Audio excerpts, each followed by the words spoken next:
Bismillahirrahmanirrahim. Assalamualaikum warahmatullahi wabarakatuh. Alhamdulillahirabbil alamin. Shalatu wassalamu ala asyrafil anbiya'i wa mursalin sayyidina wa maulana Muhammadin wa ala alihi washabbihi ajmain. Amma ba'du. Yang terhormat Ibu Siti Maryam selaku dosen pengampu mata kuliah Akhlak Tasawuf dan teman-teman yang saya banggakan dan yang saya cintai. Pertama-tama marilah kita panjatkan puji syukur kehadirat Allah Subhanahu wa taala karena berkat nikmat iman, nikmat Islam dan nikmat sehatnya kita semua dapat melaksanakan kuliah meskipun secara daring. Tak lupa sholawat serta salam selalu tercurah limpahkan pada junjungan kita Nabi Muhammad SAW beserta pada para keluarganya, para sahabatnya, para pengikutnya, dan semoga kita semua termasuk di dalamnya. Amin amin ya robbal alamin. Kegiatan diskusi hari ini akan dipandu oleh saya Ahmad Fajar Al-Farizi sebagai moderator. Kami dari kelompok 4 yang beranggotakan 3 orang. Yang pertama Dea Khairunisa, yang kedua Firjia Suhanda Putri, dan yang ketiga Ahmad Fajar Al-Farizi. Kami akan menjelaskan tentang Al-Halaj. Mari kita buka acara ini dengan membaca basmalah. Bismillahirrahmanirrahim. Selanjutnya untuk materi yang pertama akan disampaikan oleh saudari Dea Khairunisa. Biografi Al-Halaj. Nama lengkapnya adalah Abu Al-Mughith Al-Husain bin Mansur bin Muhammad Al-Baidawi yang lebih dikenal dengan nama Al-Halaj. Beliau Al-Halaj lahir di Tus, salah satu kota di Persia pada tahun 244 Hijriah atau 858 Masehi. Kakeknya bernama Muhammad. Beliau seorang pemeluk agama Majusi yang menyembah api. Namun ada yang mengatakan bahwa Al-Halaj merupakan keturunan dari Abu Ayyub, salah satu sahabat Rasulullah Shallallahu Alaihi Wasallam. Al-Halaj dibesarkan di Wasit, dekat kota Baghdad.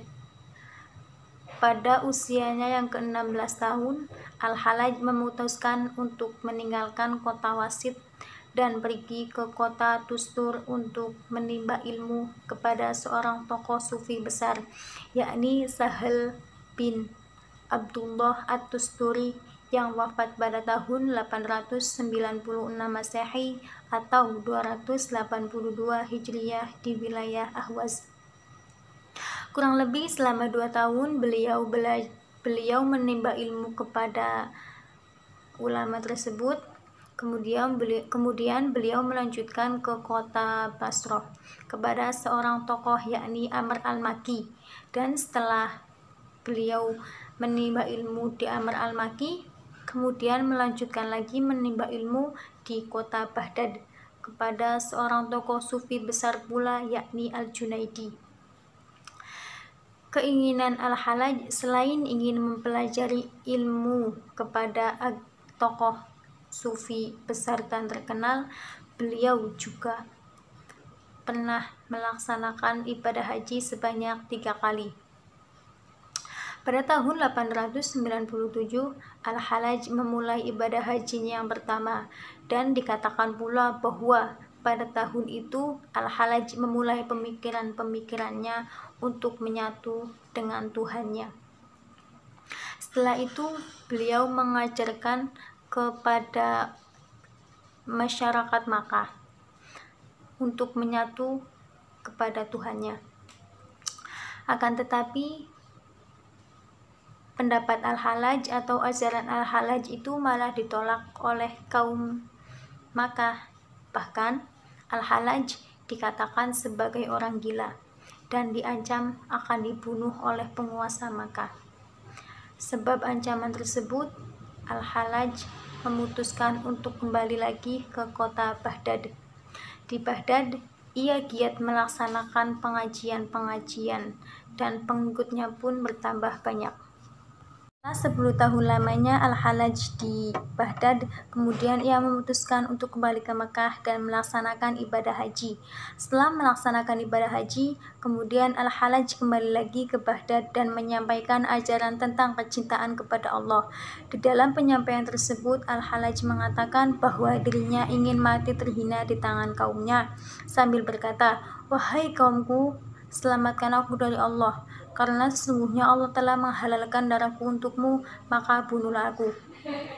Disinilah Al-Hallaj mulai merasa bahwa dirinya bisa bertemu dengan Allah langsung, sehingga beliau berani menyatakan bahwa dirinya adalah anak al-haq, dirinya yang maha benar.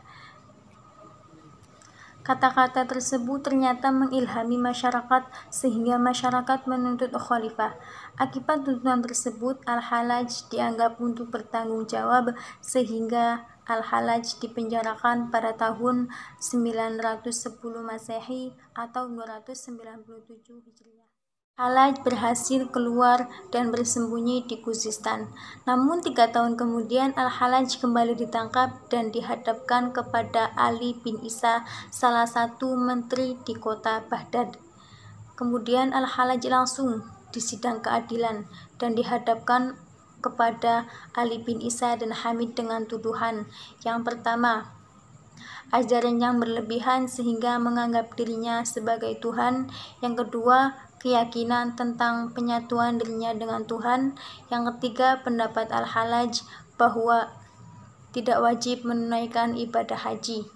Al-Hallaj dipenjara selama 8 tahun. Kemudian Al-Hallaj dihukum mati dengan alasan-alasan teologis. Al-Hallaj dihukum di tiang gantung. Tangan dan kakinya dipotong, kepalanya dipenggal, tubuhnya disiram dengan minyak kemudian dibakar, dan abunya dibawa ke tepi sungai Tigris. Sebelum digantung, Al-Hallaj dicambuk sebanyak 1000 kali tanpa mengeluh kesakitan, kemudian kepalanya dipenggal. Namun, sebelum pelaksanaan tersebut, Al-Hallaj meminta untuk melaksanakan sholat 2 rakaat. Setelah melaksanakan sholat, tangan dan kakinya langsung dipotong, tubuhnya digulung dengan tikar lalu dibakar, dan abunya dibawa ke sungai Tigris, sedangkan kepalanya dibawa ke Khurasan untuk dipertontonkan. Hallaj wafat pada tahun 922 Masehi. Akan tetapi, ajaran yang dibawakan Al-Hallaj berkembang pada waktu itu, terbukti dengan adanya 4.000 orang yang menamakan dirinya sebagai Hallajiyah. Selanjutnya, materi yang kedua akan saya sampaikan mengenai karya-karya Al-Hallaj. Yang pertama, Al-Adl wa Al-Tauhid. Yang kedua, Ilmu Al-Baqa wal Al-Fana. Yang ketiga, Al-Tawasin. Yang keempat, Al-Wujud wa Al-Jalal. Yang kelima, Al-Soyhur fi Naqsi Al-Zuhur. Yang keenam, Al-Abad wa Al-Mabud. Yang ketujuh, Kaifa kana wa kaifa yakun. Yang kedelapan, Kitab Huwa. Yang kesembilan, Kitab Syirru Al-Ala wal Al-Tauhid. Pokok ajaran Al-Hallaj ada 3. Yang pertama Al-Hulul, yang kedua Al-Haqiqatul Muhammadiyah, dan yang ketiga Wahdat Al-Adyan. Yang pertama Al-Hulul. Al-Hulul secara pengertian itu terbagi menjadi 2, secara etimologi dan secara terminologi.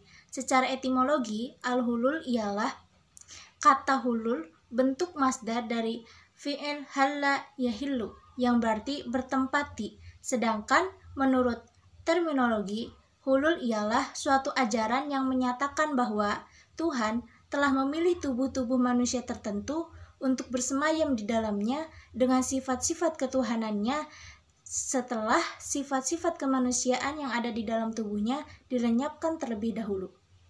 Tuhan memiliki dua sifat, yakni sifat lahud dan sifat nasut. Sifat lahud ialah sifat ketuhanan, sedangkan sifat nasut adalah sifat kemanusiaan. Begitupun dengan manusia mempunyai dua sifat, yakni lahud dan nasut, dan manusia bisa menghilangkan sifat nasut atau sifat kemanusiaannya dengan mencapai derajat yang fana. Pemikiran ini ialah Quran Surah Al-Baqarah ayat 34 yang berbunyi, A'udzu billahi minasyaitonir rajim. Bismillahirrahmanirrahim. Wa idh qulna lil malaikati isjudu li Adama fasajadu illa iblis aba wastakbara wa kana minal kafirin. Artinya, dan ingatlah ketika kami berfirman kepada malaikat, sujudlah kalian kepada Adam, maka mereka pun sujud, kecuali iblis. Ia menolak dan menyombongkan diri. Ia termasuk golongan yang kafir. Allah Subhanahu wa Ta'ala memerintahkan malaikat untuk bersujud kepada Adam. Perlu kita ketahui bahwa satu-satunya yang berhak kita sujudi hanya Allah Subhanahu wa Ta'ala. Al-Halaj berpemahaman bahwa di dalam diri manusia itu terdapat sifat-kesifat ketuhanannya. Mengapa demikian? Karena Allah telah mencintai makhluknya sebelum makhluk itu diciptakan, dan cinta ini adalah cinta yang tidak bisa disifatkan. Ajaran yang kedua ialah Al-Haqiqatul Muhammadiyah atau Nur Muhammad.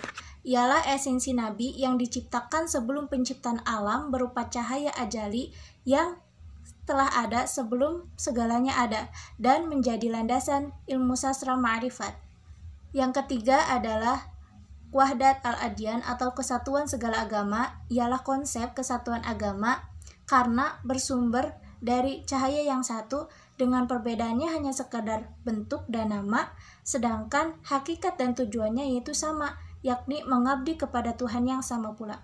Jadi, semua agama dan apapun itu namanya bersumber dari Tuhan yang sama dengan tujuan yang sama pula. Ada pemikiran Al-Halaj ini, yang pertama, ajaran Al-Halaj ini dianggap sangat merusak ketentraman. Kebanyakan kaum fikih, Ibnu Taimiyah, Ibnu Nazim, Ibnu Qasim, dan sebagainya itu mengkafirkan Al-Halaj karena Al-Halaj telah mempersekutukan dirinya dengan Allah Subhanahu wa Ta'ala.